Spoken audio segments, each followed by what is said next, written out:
गाबोन 1 मे बड'फा उपेन्द्रनाथ ब्रह्मनि 35थि थैनाय सान, रुंसारि सान।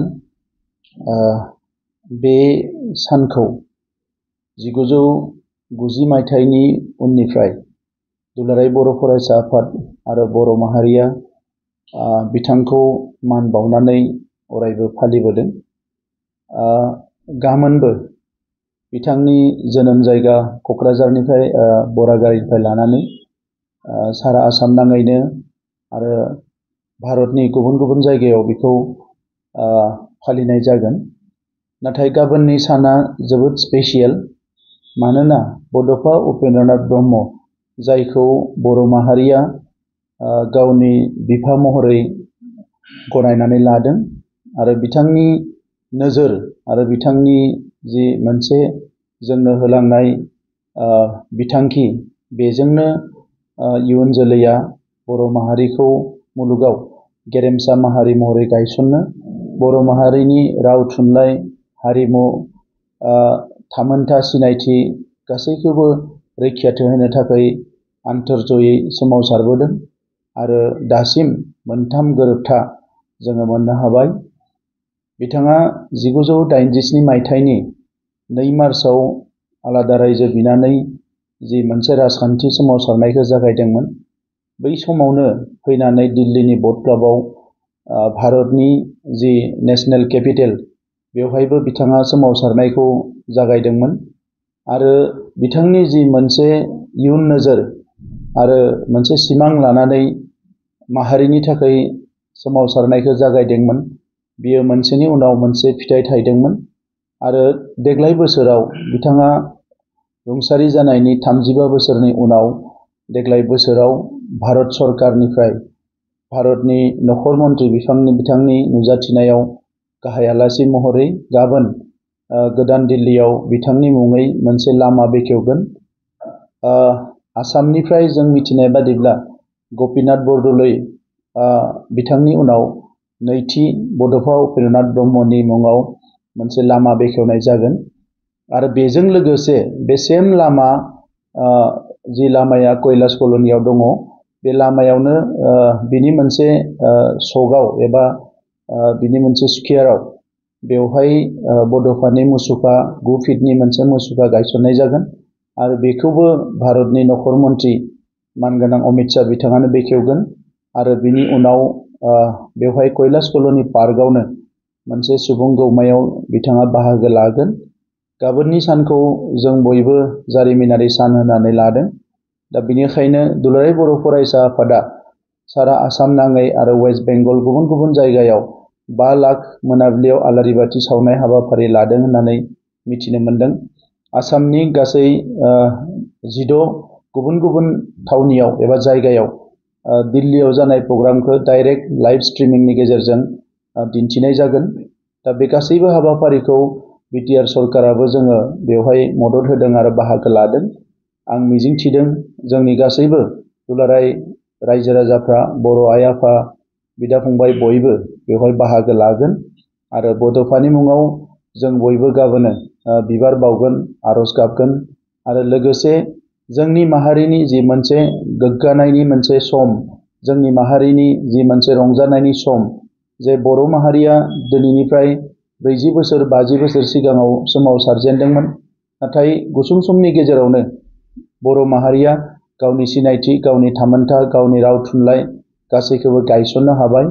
आङो बे समाव जोंनि मुंख्लंफोरनिसिम रोजा रोजा साबायखर बावदों, आंनि गोसो गोरबोनि खुलुमनाय आरो सिबिनायखौ बावदों। सुजित नार्जारि बिथांनिसिमबो आंनि खुलुमनाय आरो सिबिनायखौ बावदों।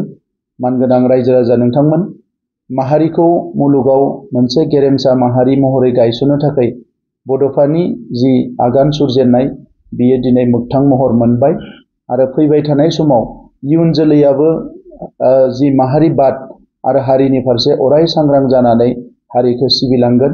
बिनि थाखाय गाबोननि थासारिखौ जोङो आरोबाव गोग्गोम आरो गेबेङै मोजाङै फालिनो थाखाय आं बयखौबो खावलायदों। जोङो गोदान दिल्लीयाव मानगोनां भारतनि नखर मन्थ्रि अमित शाह बिथांखौ बरायनो बेवहाय नुजाफैदों। लोगोसे आसामनि मानगोनां chief minister doctor Himanta Biswa Sharma बिथाङाबो बाहागो लागोन। दिल्लीनि मानगोनां चिफ मिनिस्टार बिथां मुस्रिमा रेखा गुप्ता बिथाङाबो बाहागो लागोन। बिथांजों लोगोसे गोबां दैदेनगिरिफोर, सेन्ट्रेल मिनिस्टार, आसामनि केबिनेट मिनिस्टार, एमपि, एमएलए गोबां बाहागो लागोन।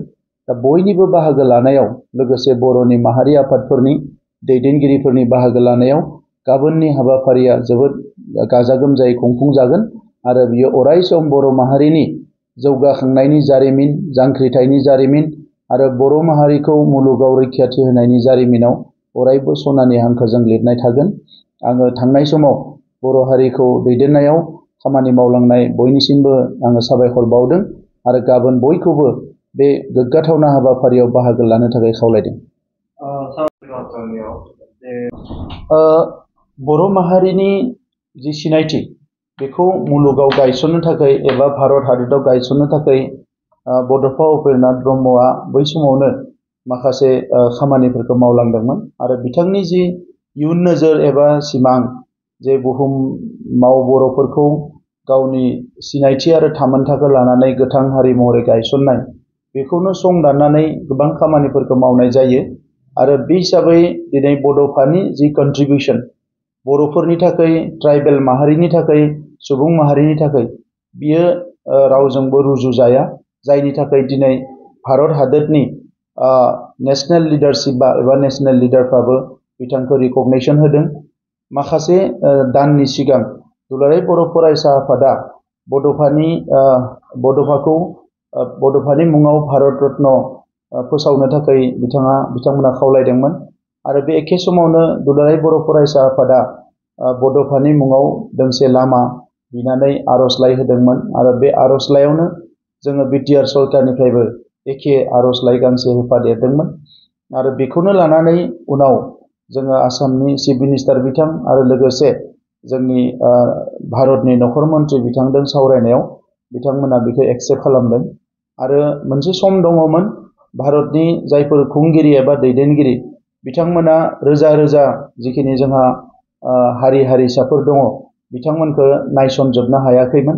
नाथाय दिनै जाय दैदेनगिरि बिथांमोना दङ, दा बिथांमोना मोनसे इनक्लुसिभ पलिटिक्स, जायखौ भारतनि प्राइम मिनिस्टार बिथाङा सबके साथ सबके बिकास होननानै बुंदों, बे मोनसे खान्थिजों बिथांमोना दावगादों आरो जोंबो एनडिएनि बेवहाय पार्टनार हिसाबै एबा एलाइ हिसाबै दिनै जोंनि खोथाफोरखौबो बिथांमोना खोनासङो। दा बे हिसाबैनो जों सानदों जे बड'लेण्डआव जोङो गोबां फसंथानफोर बिदों, बड'लेण्डआव जों गोबां अनुष्ठानफोर बिदों, नाथाय दिल्लीयाव जाहाथे गासैबो बेवहाय भारतनिल' नङा इन्टारनेशनेल कमिउनिटिनिबो सुबुंफ्रा थांलाय फैलाय खालामो।